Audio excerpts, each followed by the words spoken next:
10वीं में आपका स्वागत है। हम लोग प्रश्नावली 1.3 का प्रश्न क्रमांक 1 आज करेंगे, जिसमें दिया गया है सिद्ध कीजिए कि √5 एक अपरिमेय संख्या है। तो हमें प्रूव करना है कि जो करणी 5 है यह एक अपरिमेय संख्या है। तो जो हमें सिद्ध करना है हम उसका उल्टा मान लेते हैं और माना कि करणी 5 एक परिमेय संख्या है। इसे विरोधोक्ति विधि भी बोलते हैं। तो हम मान लेते हैं जो हमें दिया गया है अपरिमेय, तो हमें इसका उल्टा मानना है आपको और लिखना है माना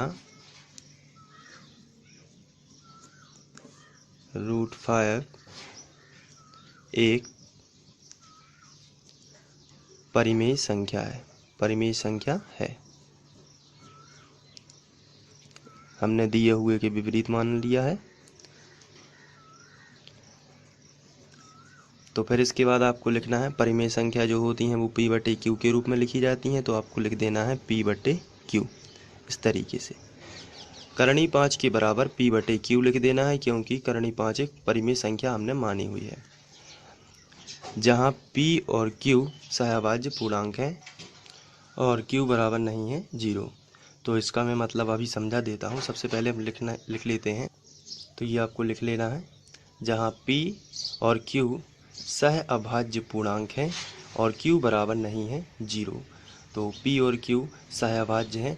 चलिए समझ लेते हैं सहअभाज्य का मतलब होता क्या है। यहाँ पर हम लोग रफ का इस्तेमाल कर लेते हैं। मान के चलते हैं यहाँ पर मैंने कोई संख्या ली 4/12 है। तो यहाँ पर ये 4 से डिवाइड हो जाती है। जैसे 4 एकम 4, 4 तिया 12, तो उत्तर आया 1/3। लेकिन जो हमें 1/3 मिली है, अब इसमें ऐसी कोई भी संख्या नहीं है एक और संख्या स्वयं के अलावा, एक और संख्या स्वयं के अलावा और ऐसी कोई संख्या नहीं है जो इसको डिवाइड कर सके। तो 1 से डिवाइड हो जाएगा, 1 एकम 1, 1 तिया 3, तो यही आएगा। या संख्या स्वयं, तो ये संख्या स्वयं भी हो सकती है। जैसे 1 के लिए 1 ही हो जाएगा और 3 के लिए 3 ही हो जाएगा। तो सहअभाज्य का मतलब होता है वह संख्या जो लिखी हुई है P/Q के रूप में, इसे और कोई ऐसी संख्या डिवाइड ना कर सके, केवल वही संख्या कर सके या फिर एक कर सके, इसे बोलते हैं सहअभाज्य। तो आपको थोड़ा सा समझ बस लेना है और इसका ज़्यादा कोई उपयोग नहीं है आगे। तो आपको इतना ध्यान रखना है सहअभाज्य कि इसको P और Q को केवल एक डिवाइड कर सके या फिर वही संख्या। जैसे यहाँ पे एक एग्जाम्पल ले लेते हैं 2/5। ये एक परिमेय संख्या है। अब यहाँ पर 2 जो है, 2 से ये पूरी परिमेय संख्या डिवाइड नहीं होती है। तो या 5 जो है इससे भी नहीं होती। लेकिन ये 1 से दोनों संख्याएं डिवाइड हो जाती हैं या फिर ये स्वयं से, जैसे 2 एकम 2 अपने आप में एक बार चला जाता है, 5 एकम 5, तो अलग अलग हैं, ये डिवाइड हो जाती हैं। तो इसी तरीके से इसके बाद हम दोनों पक्षों का वर्ग कर लेते हैं। तो हम लिखेंगे दोनों पक्षों का वर्ग करने पर, दोनों पक्षों का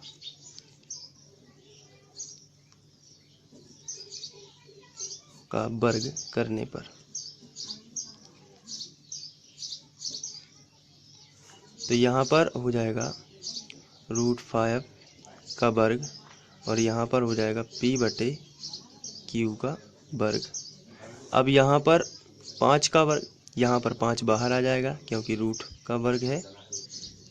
यहाँ पर यदि हम करणी 5 का गुणा करणी 5 में करेंगे तो 5 बाहर आ जाएगा। इसी तरीके से करणी 2 का गुणा यदि करणी 2 में करेंगे तो 2 बाहर आ जाएगा। तो समान संख्या जब भी करणी में होती है तो वह संख्या बाहर आ जाती है, ये आपको ध्यान रखना है। यहाँ पर हो जाएगा P/Q वर्ग। अब हम इसका त्रियक गुणा कर देते हैं। इसके बटे कुछ नहीं है तो 1 मान लेते हैं और Q वर्ग का गुणा हो जाएगा 5 में, तो यह आएगा 5Q वर्ग बराबर में हो जाएगा P वर्ग। यहाँ जो 5 गुणा में है ये आ जाएगा बटे में, क्योंकि गुणा वाली संख्या का पक्षांतर बटे में होता है। तो यहाँ पर हमें मिलेगा Q वर्ग बराबर P वर्ग बटे 5। अब यहाँ कोई भी संख्या का वर्ग यदि किसी दूसरी संख्या से विभाजित है तो वह संख्या भी उससे विभाजित होगी। आइए इसको समझ लेते हैं थोड़ा सा। यहाँ पर यदि 4 लिखा है, 4 का वर्ग यदि 2 से विभाजित है तो 4 भी 2 से विभाजित होगा। वर्ग यदि हटा दिया जाए तो 4 भी 2 से विभाजित होगा, ये आपको समझना है। तो इसको यहाँ पर p वर्ग यदि 5 से विभाजित है तो p भी 5 से विभाजित होगा। तो हम यहाँ पर लिख देते हैं, यहाँ p वर्ग 5 से विभाजित है, क्योंकि बट्टे में लिखा हुआ है। p वर्ग 5 से विभाजित है तो p भी 5 से विभाजित होगा।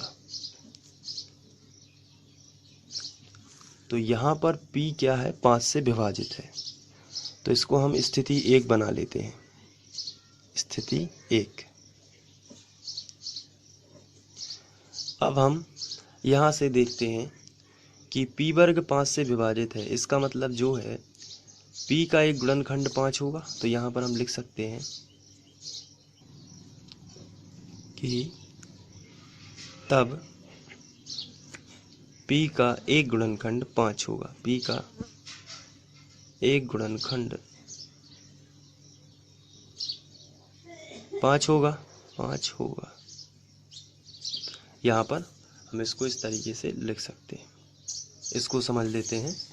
जैसे यहाँ पर यदि हमने बात की कि p का एक गुणनखंड होगा तो कैसे होगा, इसको देख लेते हैं। जैसे यहाँ पर लिखा हुआ है 25, तो ये 5 से विभाजित है।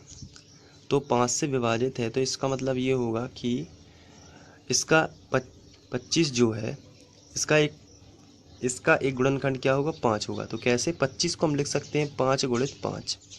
तो आगे कोई भी संख्या हो लेकिन उसमें एक 5 तो कम से कम होगा ही, तो इसलिए हम बोलते हैं इसको गुणनखंड।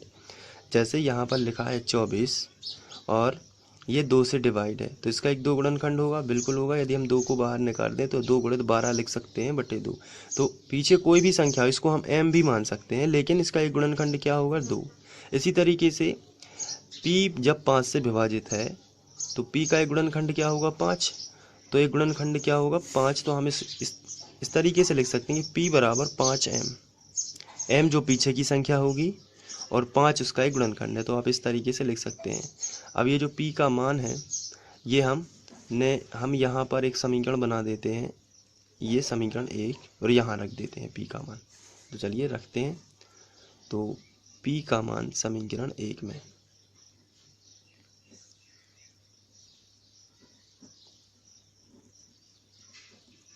तो यहाँ पर हम देख लेते हैं 5q वर्ग बराबर p का मान है 5m, तो यहाँ पर हो जाएगा 5m का वर्ग। अब इसको आगे करते हैं तो 5q वर्ग बराबर 25m वर्ग हो जाएगा। ये वर्ग लगा है क्योंकि। अब यहाँ से हम 25 को बटे में पहुँचा देते हैं, तो 5q वर्ग बटे 25 आ जाएगा बराबर m वर्ग। तो यहाँ पर आएगा 5 एकम 5, 5m 25, तो q वर्ग एकम q वर्ग बटे में आएगा 5, बराबर में आ जाएगा m वर्ग। तो यहाँ से हमें पता चलता है कि q वर्ग भी 5 से डिवाइड है, तो q भी 5 से विभाजित होगा। तो यहाँ पर हम देखते हैं, यहाँ q वर्ग 5 से विभाजित है, तब